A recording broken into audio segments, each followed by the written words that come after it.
मूर्ति श्रीमद् भागवत महापुराण के आज हम तृतीय दिवस में सब एकत्रित हैं। अपना भाव रखते हुए हम भगवान को नमन करते हुए, भागवत महारानी को प्रणाम करते हुए आज तृतीय दिवस की कथा श्रवण करें।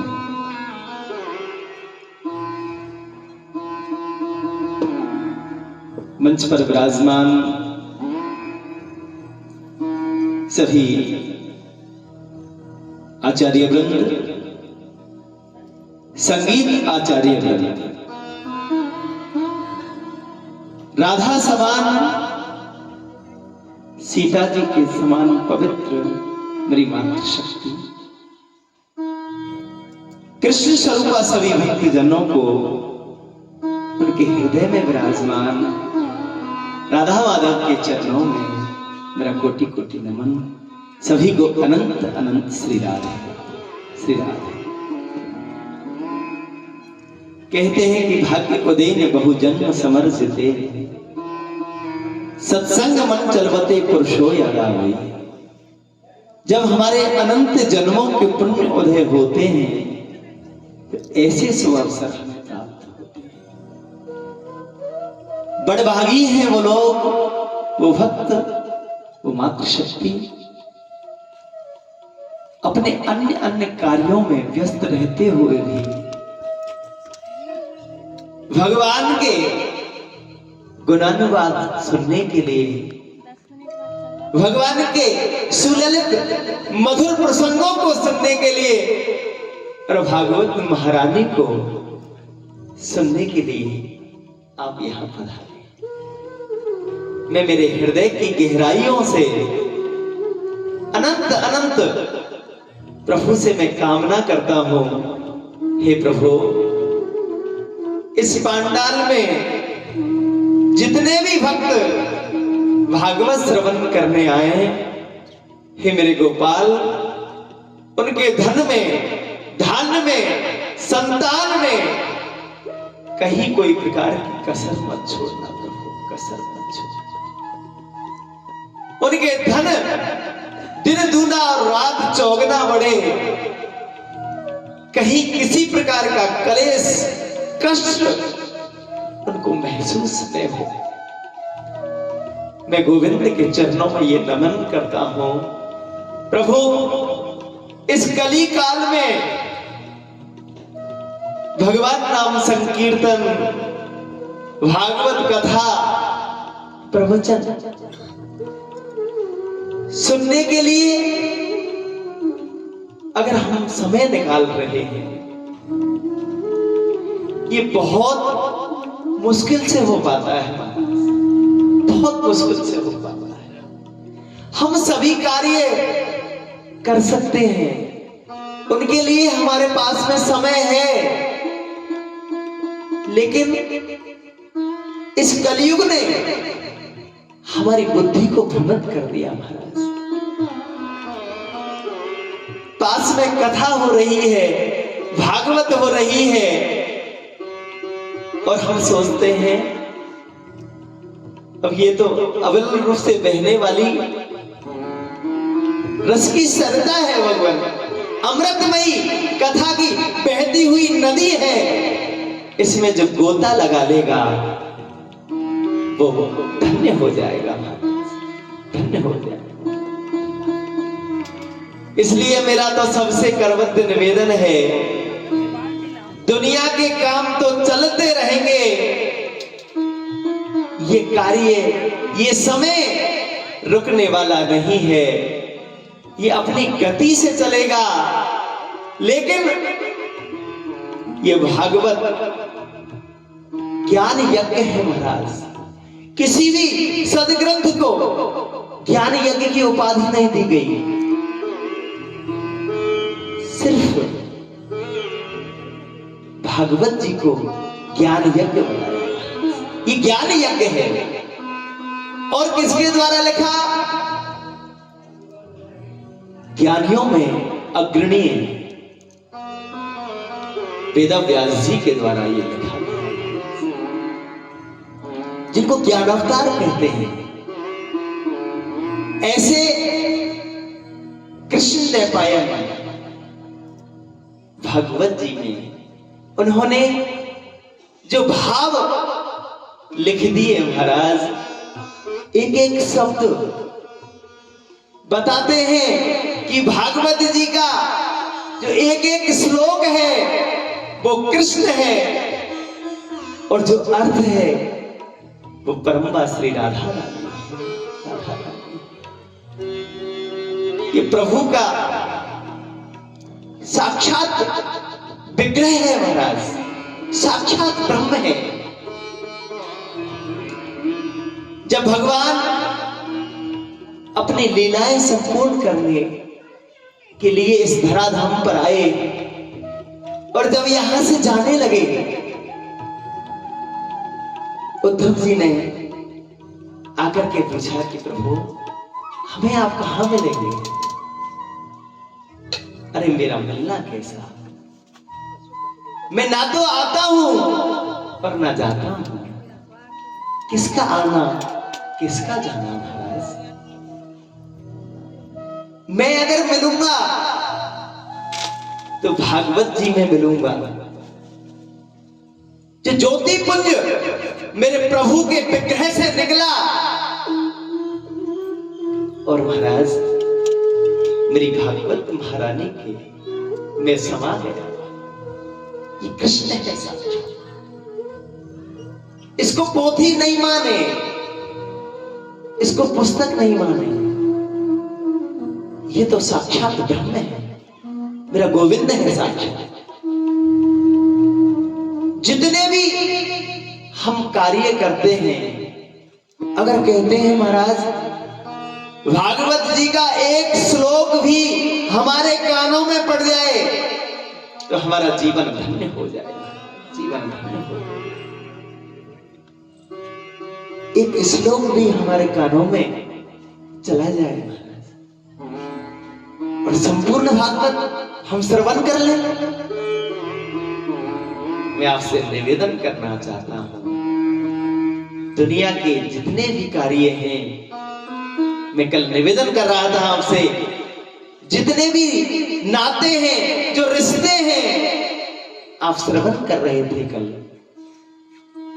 वो स्वार्थ लिप्तता उनमें रहती है, कहीं न कहीं वो स्वार्थ का जैसा प्रतीत होता है। लेकिन प्रभु का जो गुणानुवाद है, प्रभु के जो चरित्र हैं, वो हमें अंदर से हमारा मार्जन करते हैं महाराज, हमें चमकाने का कार्य करते हैं, और धीरे धीरे हम प्रयास करते हैं, भागवत सुनते हैं, कीर्तन करते हैं, आरती करते हैं, और धीरे धीरे हमारा मार्जन होता जाता है, हम बन जाते हैं। और मज के जब हम निकलते हैं, वो निखार जब हमें आ जाता है, एक रूपता हो जाती है, हम कण कण में प्रभु को देखना शुरू कर देते हैं। वो मेरा गोविंद चींटी में भी है, हाथी में भी है, मंदिर में भी है, और दुनिया के प्रत्येक जीव सजीव उसी का तो रूप है, ये संपूर्ण रूप उसी का है महाराज। ये उनका वांग्मय जो विराट जो स्वरूप है, जो हमें ये संसार दिखाई दे रहा है, ये प्रभु का ही वांग्मय स्वरूप है। विराट स्वरूप में हमें ये जो दिखाई दे रहे हैं, ये सभी क्रियाएं जो हो रही हैं, मनुष्य बोल रहा है, हमारी नबज चल रही है, हम देख पा रहे हैं, हम सुन पा रहे हैं, हम स्पर्श कर पा रहे हैं, बिना प्रभु की कृपा से नहीं, उनकी बिना कृपा से हम कुछ कर ही नहीं पाते। ये सत्य है। आइए तृतीय दिवस की कथा में हम आज प्रस्थान करते हैं। ऋषियों ने सूत जी से एक प्रश्न किया महाराज कि इतना धर्मात्मा पांडवों का पौत्र परीक्षित,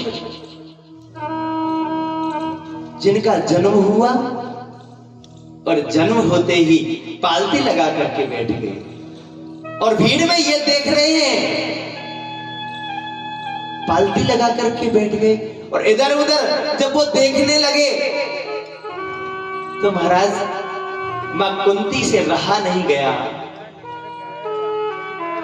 मां कुंती ने कहा, व्यास जी ये क्या हो रहा है? बालक का जन्म हुआ और ये पालती लगा करके बैठ गया महाराज, और ये इधर उधर क्या देख रहा है? वेद व्यास जी ने कहा, ये देख रहा है कि मेरे गर्भ में प्रभु ने मेरी रक्षा की, वो मुझे इस भीड़ में दिखाई नहीं दे रहे हैं।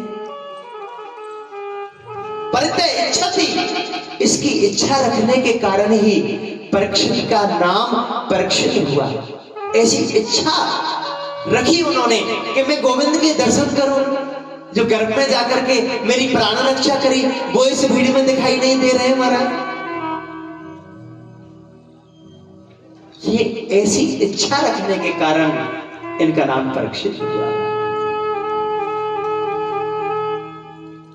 लेकिन ऋषियों ने प्रश्न कर दिया सूत जी महाराज से, महाराज धर्मात्मा पांडवों का प्रपौत्र परीक्षित, इसके साथ में ऐसी कौन सी घटना घटित हो गई महाराज जो इसको 7 दिन में मृत्यु का श्राप लग गया महाराज? इससे ऐसा कौन सा जघन्य अपराध हो गया जो इसको 7 दिन में मृत्यु को इसको वर्ण करना पड़ा?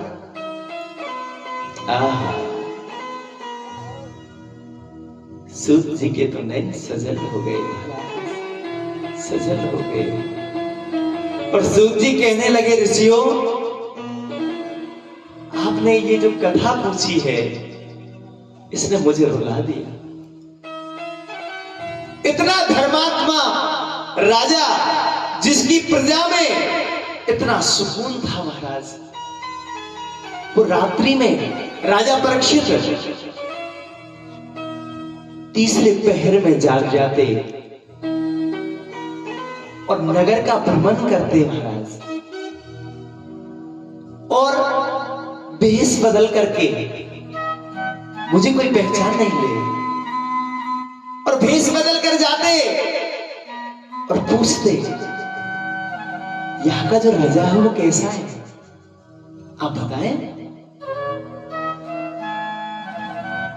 जनता जनार्दन उसे कहती, अरे महाराज हमारे अनंत अनंत जन्म हो, और हर जन्म में अगर हमें राजा मिले तो राजा परीक्षित जैसा राजा मिले महाराज, परीक्षित जैसा राजा मिले। हम ये चाहते हैं कि प्रशासन करने वाला जो राजा हमें मिले, हम कृतार्थ हो गए महाराज। ऐसा दानी, ऐसा विद्वान, ऐसा यशस्वी, ऐसा मेधावी राजा आज तक हमने नहीं देखा। आहा, भक्त वत्सल प्रभु का भक्त ये राजा परीक्षित भ्रमण करता महाराज, किसी गरीब के घर पर जाकर के उस झोपड़ी में बैठता और वहां आग्रह करता, मुझे जल मिलेगा, नैन सजल हो जाते महाराज, लेकिन देश बदल के जाते, कोई मुझे पहचान नहीं ले। अगर पहचान जाएंगे तो मेरे सामने मेरी बुराई कैसे कर पाएंगे, मेरी जो कमी है वो कैसे देख पाएंगे महाराज। एक एक बात पूछते, यहाँ का राजा आपकी देखभाल करता है, वो कभी मिलने आता है, वो सुख दुख में कभी शरीक होता है, वो मिलता है आपसे, आकर के आपके हालचाल पूछता है क्या?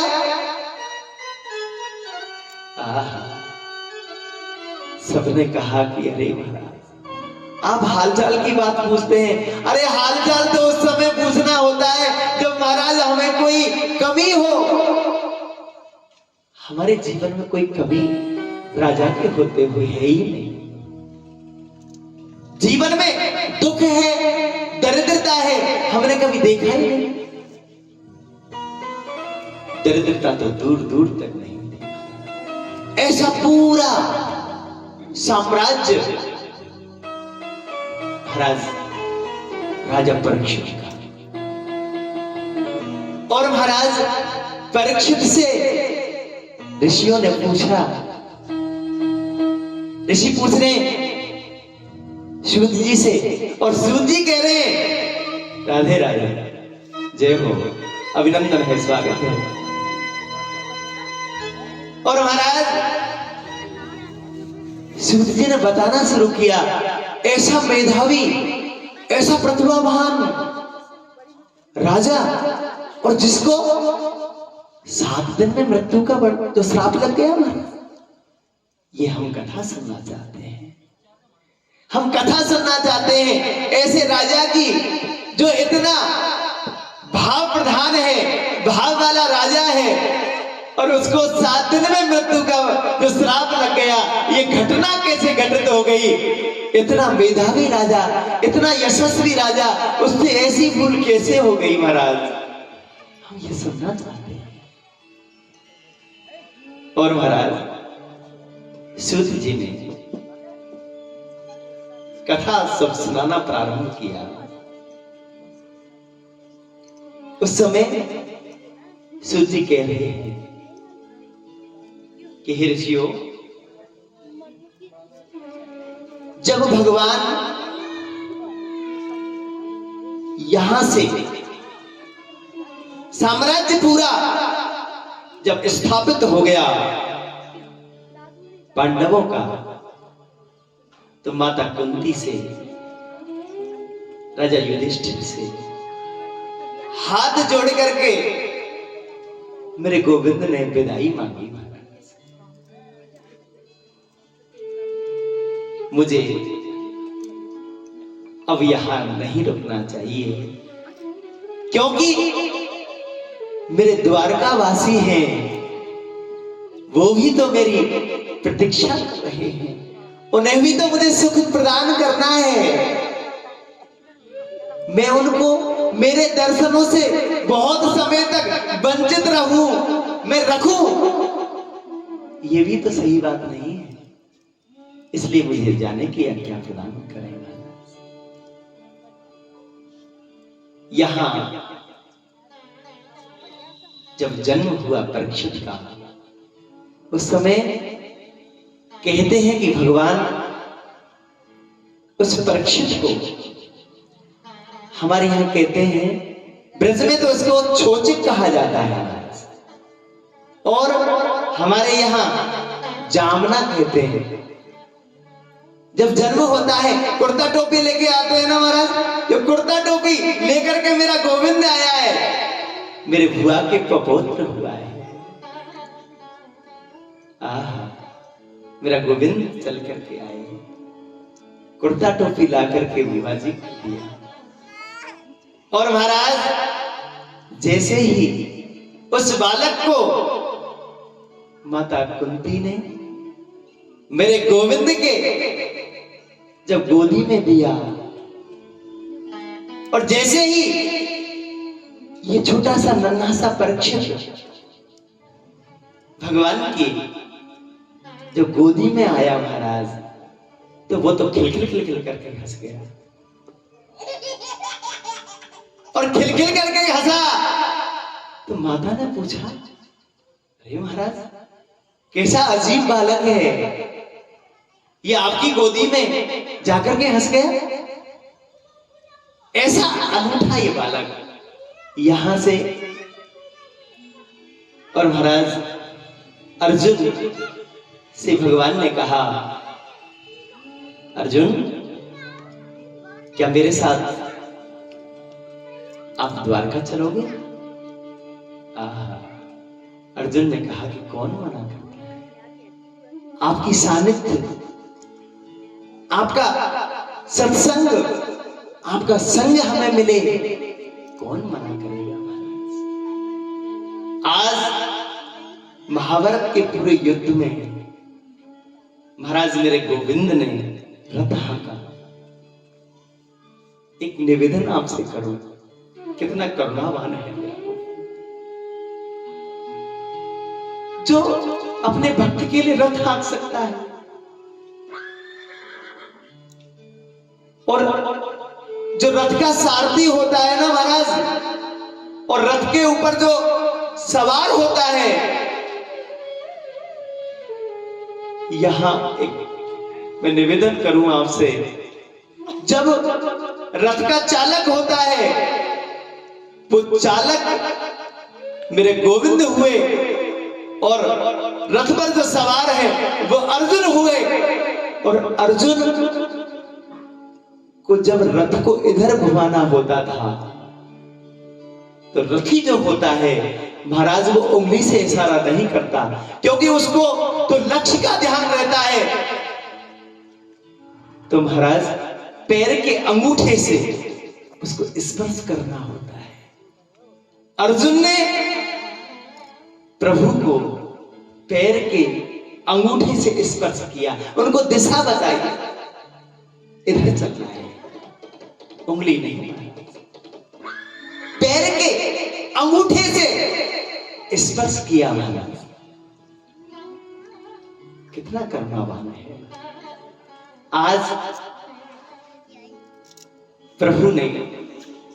प्रभु आज रथ पर आरूढ़ है, और आज मेरा अर्जुन रथ को हाँक रहा है। और महाराज हवा से बात करता हुआ ये जो रथ है धीरे धीरे धीरे धीरे कर महाराज ये वहां द्वारका पहुंच गया। और द्वारका के द्वार पर सभी जो मंत्री हैं वहां उपस्थित हैं, फूलों की थाली हाथ में लेकर के अभिनंदन करने के लिए वहां सब उपस्थित हैं। स्वागत चल रहा है मेरे गोविंद का, पुष्प वर्षा हो रही है, माल्यार्पण किया जा रहा है, मंत्र उच्चारण चल रहे हैं, स्वस्ति वाचन चल रहा है। और मेरे गोविंद ने रनिवास में प्रवेश किया, और रनिवास में प्रवेश किया। अर्जुन साथ में है, अर्जुन ने भी रनिवास तक की पैठ है अर्जुन की महाराज, क्योंकि अर्जुन के भगवान कृष्ण से 3 संबंध है। कौन कौन से? अर्जुन भुआ का बेटा है, पहला संबंध। अर्जुन भगवान कृष्ण का शिष्य है, और तीसरा संबंध खासम खास है, यानी जीजा जी है, जीजा जी भी है, क्योंकि सुभद्रा का हरण करके मेरे गोविंद ने ही तो हरण करवाया था सुभद्रा का। जीजा जी भी है। तो जीजा जी जो होते हैं ना महाराज,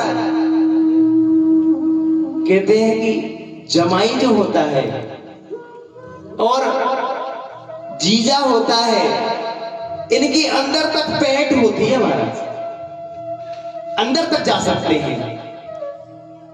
वो रनिवास में आज पलंग पर जाकर के अर्जुन लेट गए और अर्जुन की नींद लग गई। अर्जुन सो गए और सोते ही इधर प्रसादी की व्यवस्था चल रही थी, प्रसादी कंप्लीट हो गई थी और महाराज प्रसादी पर मेरे गोविंद प्रसाद भोग लगाने के लिए बैठे थे। एक एक शब्द आपको आतिथ्य की परंपरा क्या होती है, हमें आतिथ्य कैसे करना चाहिए, भागवत जी बता रहे हैं। तो महाराज अर्जुन रनिवास में सोया हुआ है और मेरा गोविंद के सामने थाली कुर्सी रखी है।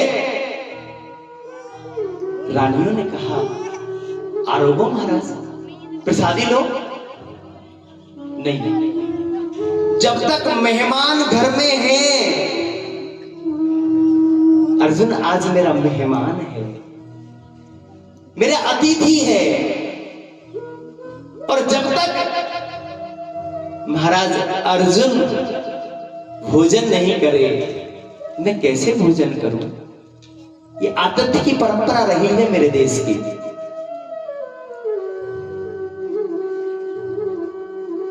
आप जब इधर उधर देखते हैं तो मेरा ध्यान भंग हो जाता है, मैं कथा भूल जाता हूं।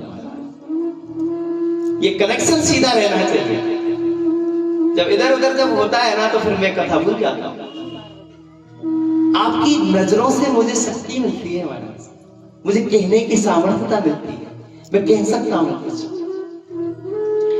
गोविंद आरोगो, प्रसादी ग्रहण करो महाराज।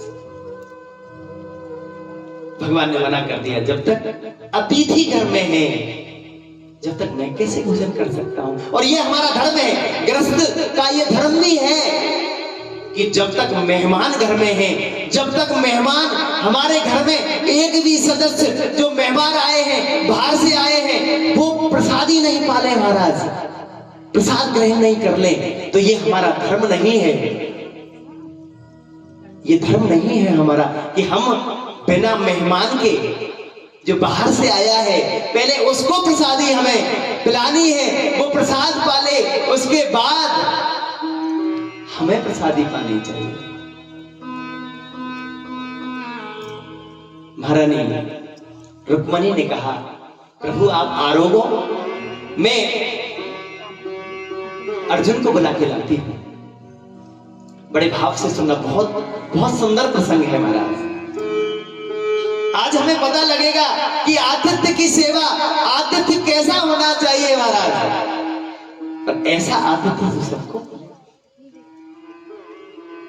अर्जुन पलंग पर सोए हैं और महाराज रुक्मणी जी अर्जुन को जगाने के लिए गई हैं। और अर्जुन गहरी नींद में सो रहा है महाराज, और अर्जुन के प्रत्येक रोम रोम से मेरे गोविंद का नाम उच्चारण हो रहा है, कृष्ण कृष्ण कृष्ण, ये ध्वनि निकल रही है महाराज। रुक्मणी ने देखा ऐसा भक्त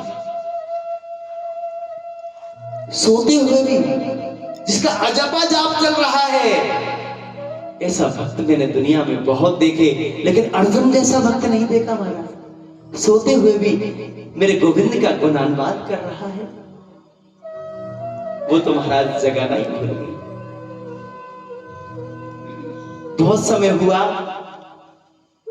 सत्य भगवान ने कहा, प्रभु भोग ठंडा हो रहा है, आप भोग लगाइए। भगवान ने मना कर दिया, जब तक अर्जुन नहीं आएगा मैं प्रसादी ग्रहण नहीं करूंगा महाराज। सत्य भगवान ने कहा कि मैं जाके देखती हूँ हो क्या रहा है। यहाँ रुक्मणी जी गई है, भुला के ले गई। सत्य भामा गई, सत्य भामा ने देखा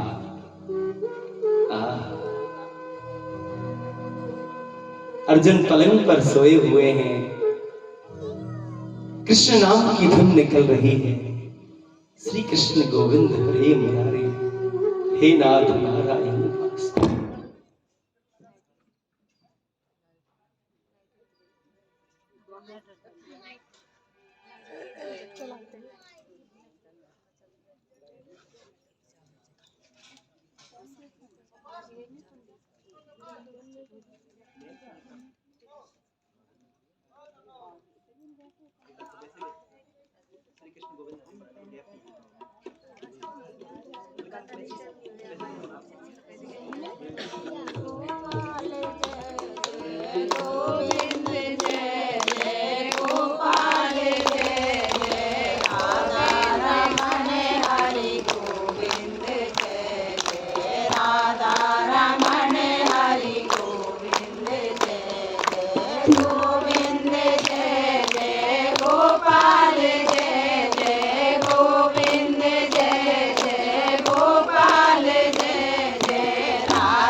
बोलिए वृंदावन बिहारी लाल की, राधा रानी सरकार की, अनंत बलवंत हनुमंत लाल की,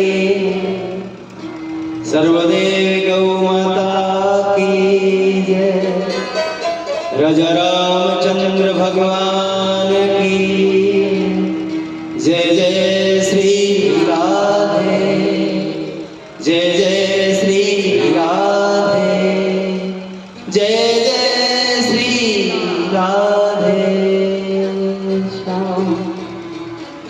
द्वारिकाधीश की तो महाराज रुक्मणी देखा सत्यभामा बुलाने जा रही है अर्जुन को, और देखते ही नैन सजल हो गए महाराज। अर्जुन के रोम रोम से मेरे गोविंद का नाम निकल रहा है, और रुक्मणी जगाना भूल गई और ताली बजाने लग गई। और जैसे ही सत्यभामा आई, देखा अर्जुन सोए हुए हैं, बहन रुक्मणी ताली बजा रही है, संकीर्तन चल रहा है। तो महाराज सत्यभामा ने नृत्य करना शुरू कर दिया, नाचने लग गई। उसी समय नारद जी का आगमन हुआ।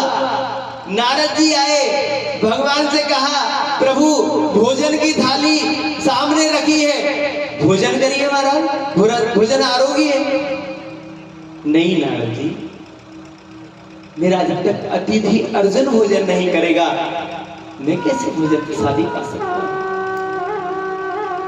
तो महाराज नारद जी ने कहा प्रभु आपका भोग ठंडा हो जाएगा, मैं बुला के लाता हूं, अर्जुन को मैं बुला के लाता हूं। और महाराज नारद जी आ गए और रनिवास में देखा अर्जुन सोए हुए हैं, रुक्मणी जी ताली बजा रही हैं, सत्यभामा नृत्य कर रही है। और महाराज देखा कि कौन से स्वर में कीर्तन चल रहा है, और मेरे नारद जी जगाना भूल गए और बीना का निनाद करना शुरू कर दिया। महाराज बीना बजाना शुरू कर दिया, बीना बजाना शुरू कर दिया। और बीना बजाते हुए सुंदर कीर्तन हो रहा है। जब बहुत समय हो गया, प्रभु ने देखा कि जो कोई जाता है वो वापस लौट करके नहीं आता, मैं देखूं तो सही हो क्या रहा है। और मेरे गोविंद आसन पर से खड़ा हुए, और जैसे ही खड़े हुए और रनिवास में प्रवेश किया, मेरे गोविंद ने भी देखा अर्जुन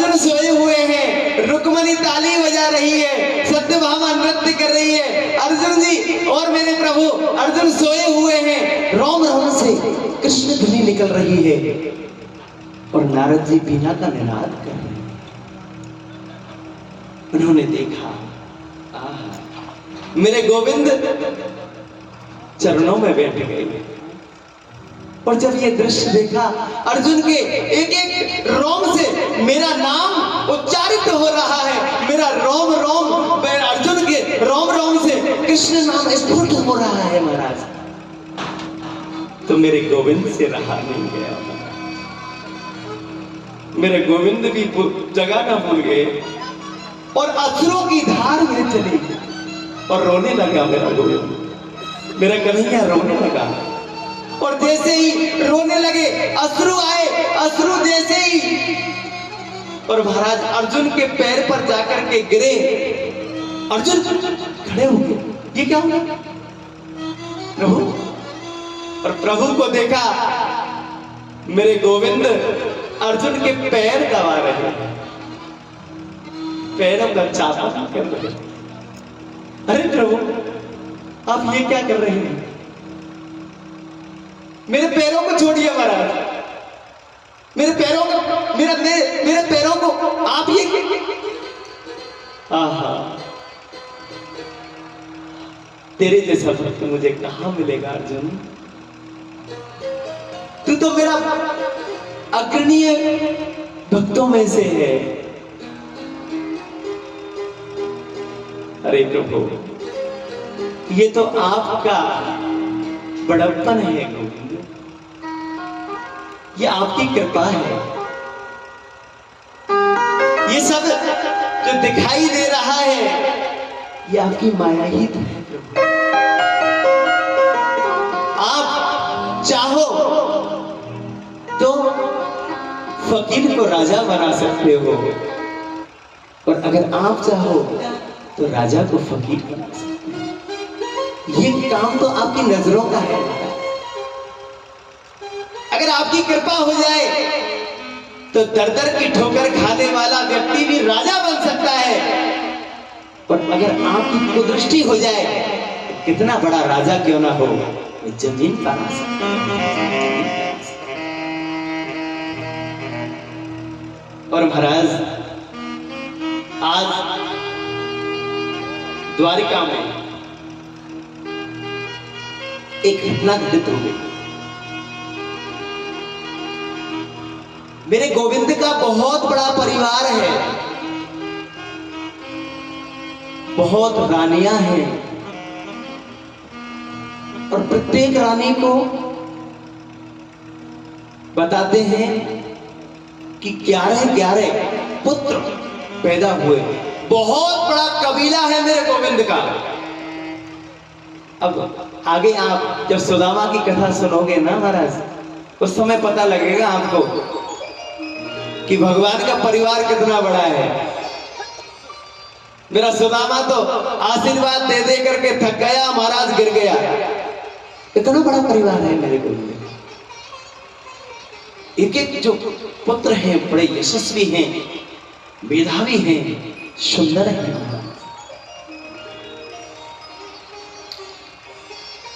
और घटना क्या हुई महाराज?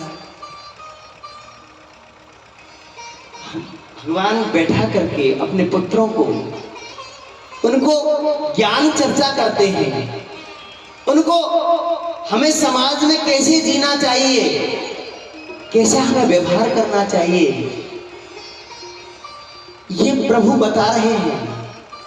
और बहुत सुंदर बात कही तुलसी बाबा ने भी लिखा कि माता पिता गुरु हरि के बारे, गुरु हरि के बारे, माता पिता गुरु हरि के बारे, गुरु हरि के बारे, बिनहि विवेक करे ही शुभ जानी, बिनहि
गुरु हर के बानी, बिने ही विवेक करही सब जानी।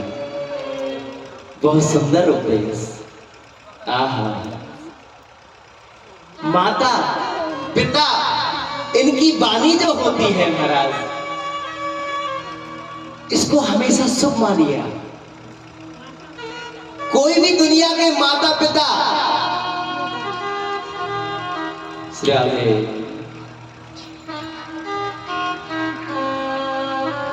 दुनिया के कोई भी माँ बाप हैं, अपने बच्चे को जीवन में कभी गलत शिक्षा देते ही नहीं है। वो गलत शिक्षा कभी नहीं देंगे।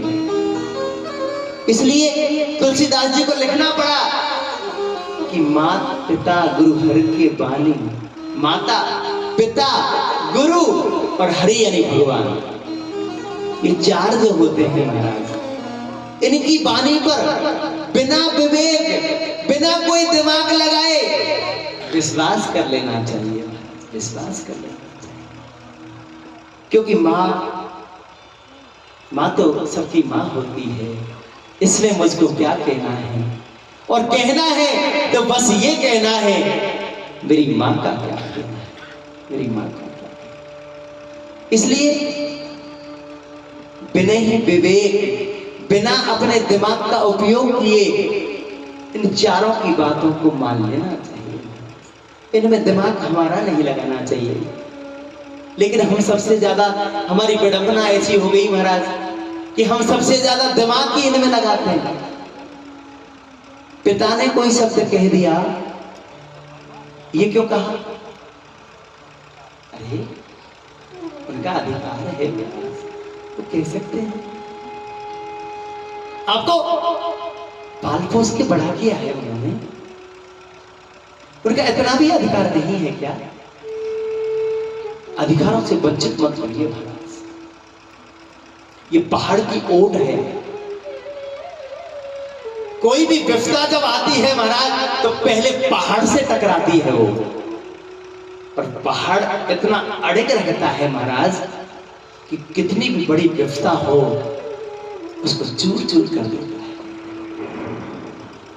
चूर चूर कर देता है।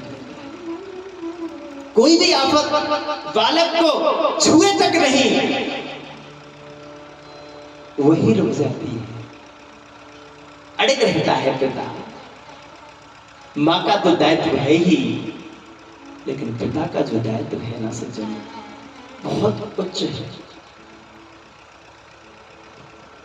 हम तो ये कहते हैं कि माँ पिता गुरु जीवन में कभी भी आपको गलत शिक्षा देंगे।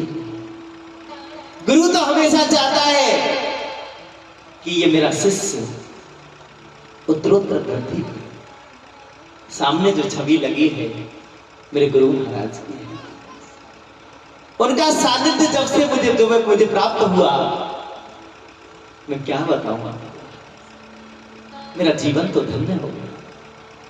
उन्होंने मुझे अपनी गोद में खिलाया है। उनके सवैया, वो सवैया लिखने के बहुत अच्छे शौकीन थे। सवैया लिखते, और सवैया जब पूरा हो जाता तो महाराज इस नन्हे से भक्त को, इस नन्हे से अगने से इस आदमी को वो याद करते हैं। गुरु याद करें, जीवन में ये कोशिश करो कि हम गुरु के सानिध्य में रहें। और महाराज जब वो लिख करके तैयार कर देते, तो वो सवैया जब तैयार हो जाता तो वो मुझे याद करते, तो मेरा जीवन धन्य हो गया महाराज। जब मुझे वो फोन करते कि लाला ये सवैया मैंने पूरा कर दिया है, तू मुझे सुनाने के लिए इसको आ जा, सुनाने के लिए। आज मैं गुरु महाराज की बात चली है, निश्चित रूप से एक सवैया उनका मैं निवेदन करना चाहूंगा।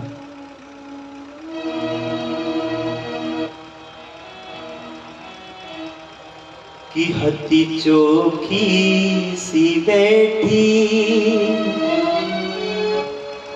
अली घर में, एक सावरो सो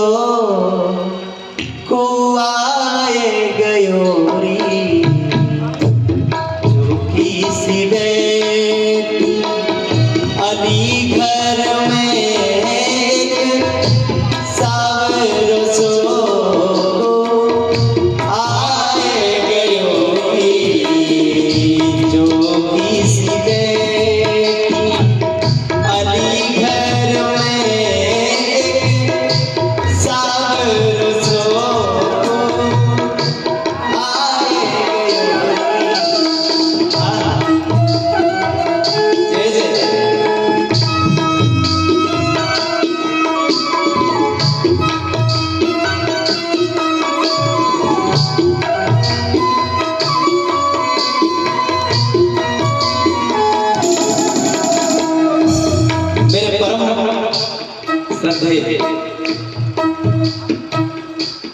आज तो उन्होंने शरीर छोड़ दिया, लेकिन उनका बर्दाश्त मेरे ऊपर है। मुझे अनुभूति होती है कि मानो गुरुजी ने आज भी मुझे गोद में बैठा रखा है। जो किसी ने अली घर में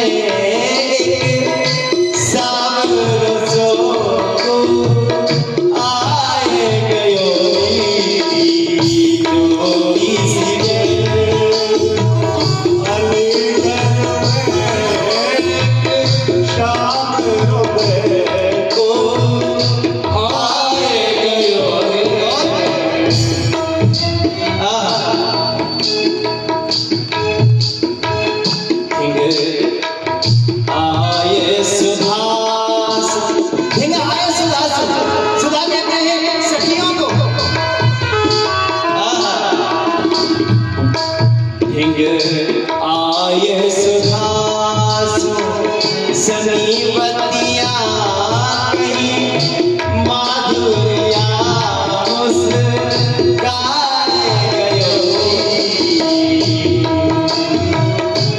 देखिए आये सुधासु सनीवतिया कहीं माधुर्या मुस्काए गयो। आगे लिखा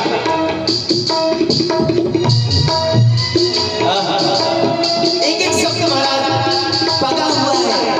राधा के मुंह में से जो शब्द निकलते, मुख से जो शब्द निकलते, मेरे महाराज जी के मुख से भी राधा के ही शब्द निकलते थे।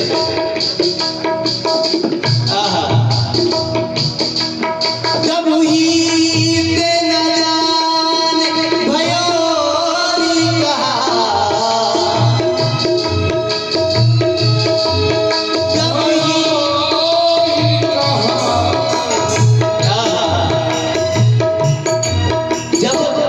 मेरा गोविंद मेरे घर में आ गया।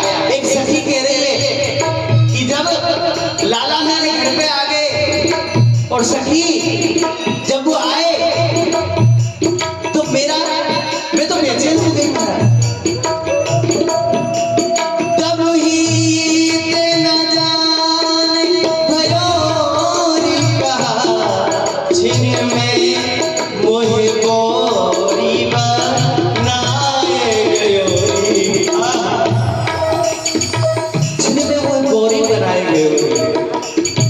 मुझे पागल बना के चला गया।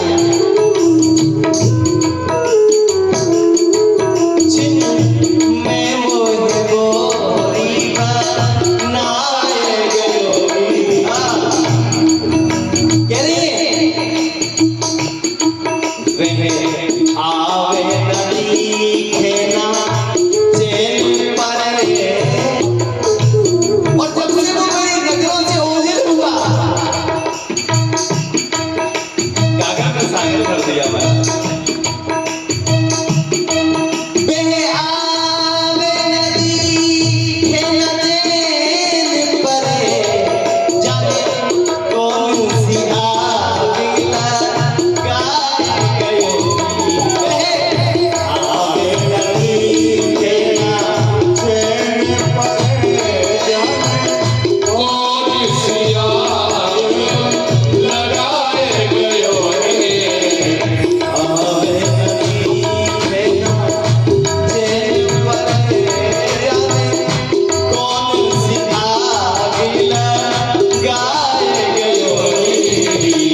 आवे नदी खेना चैन पर, कौन सी आग लगाए गयो। वे आवे नदी खेना चैन पर, जाने कौन सी आग लगाए गयो। ये प्रभु का चमत्कार है। मेरे गुरु महाराज की वाणी में एक एक शब्द में महाराज मेरी राधा रानी के दर्शन होते हैं। पता ऐसा लगता था मुझे मानो गुरुजी बोल रहे हैं, तो भगवान का आदेश है क्या। एक एक शब्द महाराज जी का मुझे वो याद आता है।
जो मूर्ति आपके सामने खड़ी है,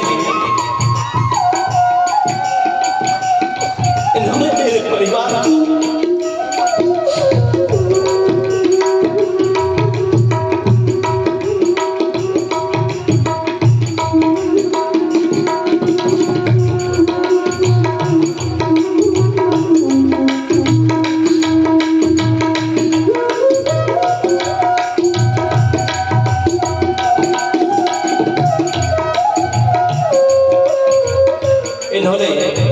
मेरे परिवार को सींचा है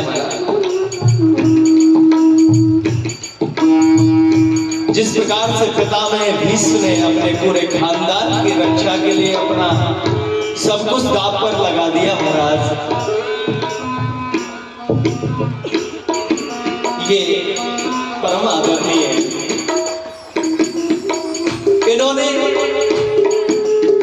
मेरे पिता अकेले हैं, मेरे बाबा साहब के मेरे पिता अकेले थे, लेकिन मेरे पिता को कभी भी भाई की कमी महसूस नहीं होने दी। ये वो मूर्ति है महाराज, मैं प्रणाम करता हूं।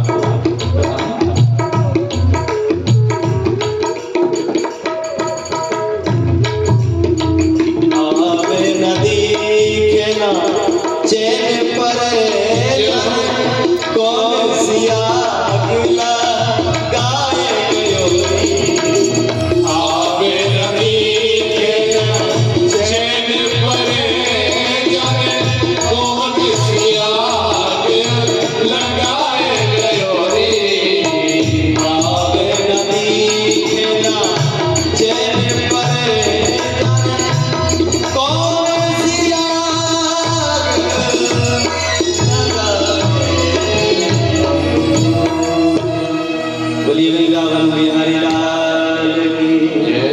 राधा रानी सरकार की जय जय श्री राधे, जय जय श्री राधे।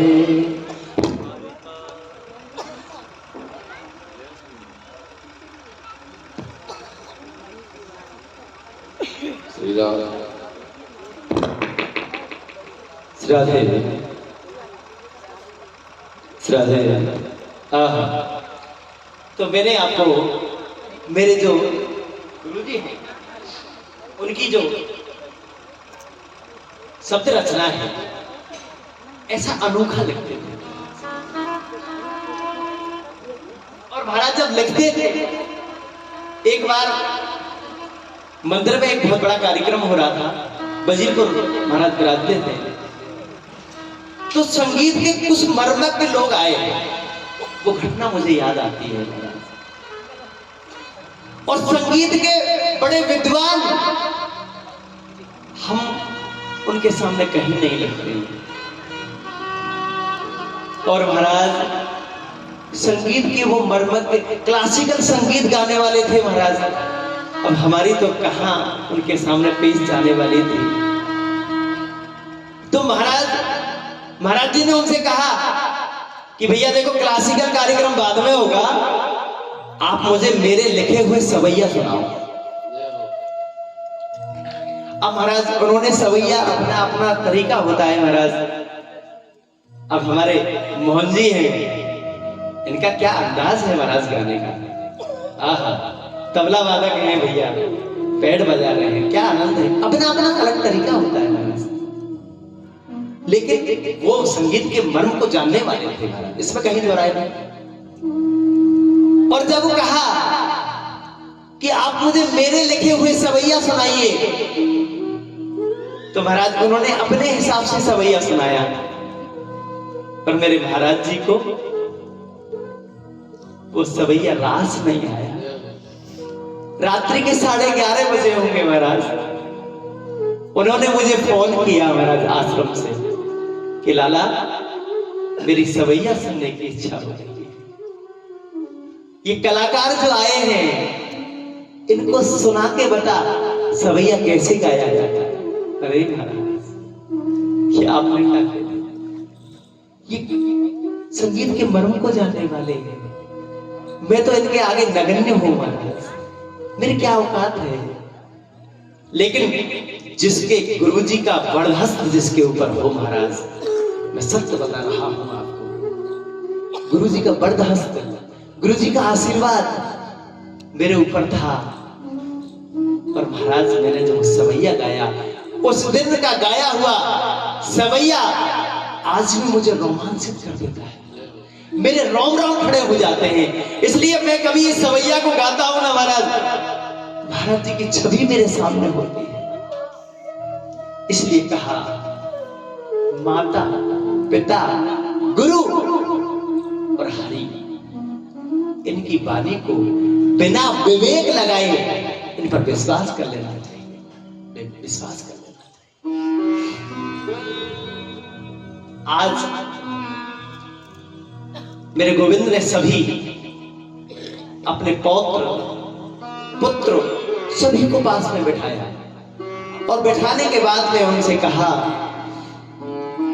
कि बेटा, हे पुत्रों, मैं एक बात कह रहा हूं, दुनिया में चाहे कुछ भी कर लेना,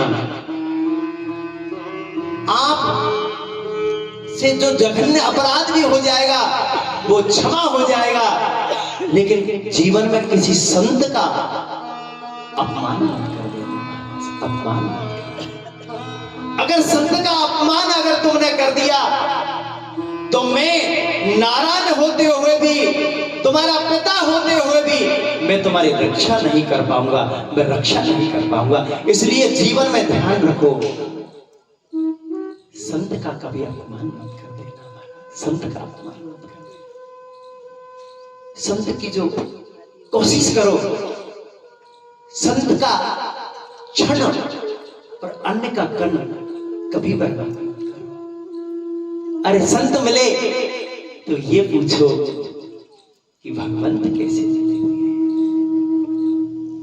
संत हमें मार्ग प्रशस्त करते हैं, मार्ग बताते हैं कि भगवान तक पहुंचने का मार्ग ये है, आप इस मार्ग पे चलोगे तो भगवान तक पहुंच जाओगे। इसलिए विश्वास करना चाहिए। आज मेरे गोविंद समझा रहे हैं अपने पौत्र को, सभी पूरा परिवार बैठा है, उनके पुत्र भी बैठे हैं, सपुत्र भी बैठे हैं, सब पूरा परिवार बैठा है। और मेरे गोविंद, मेरा नारायण, जिन्होंने युद्ध के बीच में अर्जुन को गीता सुनाई, ऐसा वक्ता विश्व मानता है महाराज। ये मेरे गोविंद की जो वाणी है गीता, इसको विश्व मान रहा है महाराज। मैंने अभी एक मोबाइल पे एक वो मैसेज आया था, मैं पढ़ रहा था महाराज उसको। एक विदेशी महिला, उनका धन से क्या कार्य, लेकिन महाराज गीता को वो अपने हृदय से चिपका कर रखती है। गीता को वो कहती है कि मैंने दुनिया के जितने भी संस्कृति हैं, उन संस्कृतियों के जितने भी सदग्रंथ हैं, मैंने उनका अभ्यास किया महाराज, लेकिन जो कहना चाहिए हमारे लिए, मानव के लिए क्या कर्तव्य है, हमें क्या करना चाहिए, ये गीता बताती है। गीता बताती है। उन्होंने तो कहा कि साक्षात ये गीता तो मेरे ब्रह्म की वाणी है, मेरे गोविंद ने जो कहा है असत्य कैसे हो सकता है, ये गोविंद की वाणी है, ये असत्य, इस पर कभी अविश्वास मत कर देना, ये प्रभु की वाणी है। तो महाराज समझाने वाले मेरे नारायण, मेरा गोविंद समझा रहा है, परिवार के सब लोग बैठे हैं, लेकिन आज उन पुत्रों ने, पौत्रों ने भगवान की वाणी को गंभीरता से नहीं लिया, और प्रभात क्षेत्र में पहुंच गए। वहां संत बैठे हैं,